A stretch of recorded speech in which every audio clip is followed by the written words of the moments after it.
پاک صلی اللہ علیہ وسلم کی اتباع میں وقت گزارا ہے۔ کچھ بندے اللہ کے بڑے خاص ہوتے ہیں۔ حضور غوث پاک رضی اللہ تعالیٰ عنہ کو اللہ نے اعزاز عطا فرمایا، شان عطا فرمائی کہ غوث اعظم درمیان اولیاء جو محمد درمیان انبیاء۔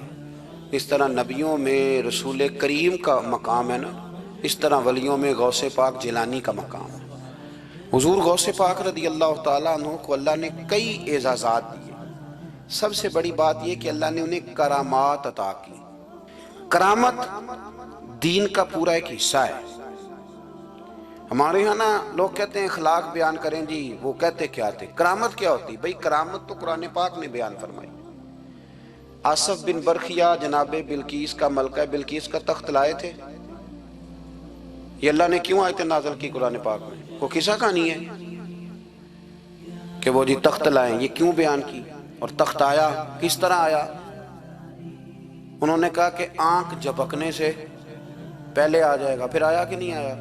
ان سے پوچھا یہ کیسے آیا؟ کہنے لگے ھذا من فضل ربی۔ او سنگیو، صرف حضرت سلیمان علیہ السلام کا امتی تخت لا سکتا ہے، نبی پاک کا غلام نہیں لا سکتا؟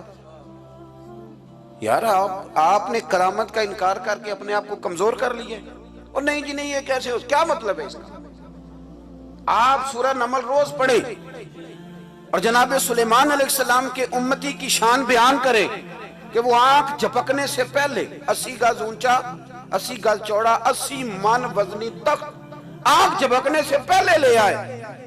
کسی بندے کا ایمان خراب نہیں ہوتا۔ اور میرے غوث پاک جیلانی، یہ وہ بندے ہیں جن کے بارے میں نبی پاک نے فرمایا کہ میری امت کے علماء بنی اسرائیل کے نبیوں کی طرح ہیں، امتیوں کی طرح نہیں۔ کن کی طرح؟ نبیوں کی طرح، نبیوں کی طرح۔ حضرت غوث پاک رضی اللہ تعالیٰ عنہ ہم کو ملانگ لوگ نہیں ہیں، الحمدللہ تعالیٰ ہم تو غوث پاک کی کرامت بھی مانتے ہیں، پر قرآن و سنت کی اینک لگا کے مانتے ہیں۔ یہ میری بات سمجھ لیں۔ حضرت غوث پاک رضی اللہ تعالیٰ عنہ طالب علموں کو سبق پڑھا رہے تھے، تو سبق پڑھاتے پڑھاتے نا ہاتھ آگے بڑھایا، تو اچانک ہاتھ واپس آیا تو گیلا ہو گیا تھا سارا۔ تو شاگرد بھی بڑے سیانے ہوتے ہیں، انہوں نے سبق چھوڑ دیا، استاد جی کے گیلے بازو کو دیکھنا شروع کیا۔ حضور یہ کیا ہے؟ تو غوث پاک بھی غوث پاک تھے۔ ہر بندے کا ہاضمہ اتنا اچھا نہیں ہوتا کہ اس کو ہر بات ہضم ہو جائے۔ کئیوں کو بد ہضمی بھی بڑی سخت ہوتی ہے، کھٹے کھٹے ڈکار آتے ہیں بات سن کے، کانوں سے دھواں بھی نکلتے ہیں کئی دفعہ۔ تو انہوں نے پوچھ لیا فٹافٹ کہ حضور یہ کیا ہوا؟ تو غوث پاک کو پتا تھا کہ سب کا ہاضمہ ٹھیک ہے۔ میاں صاحب نے بھی کہا تھا خاصاں دی گلامہ آگے نہیں مناسب کرنی۔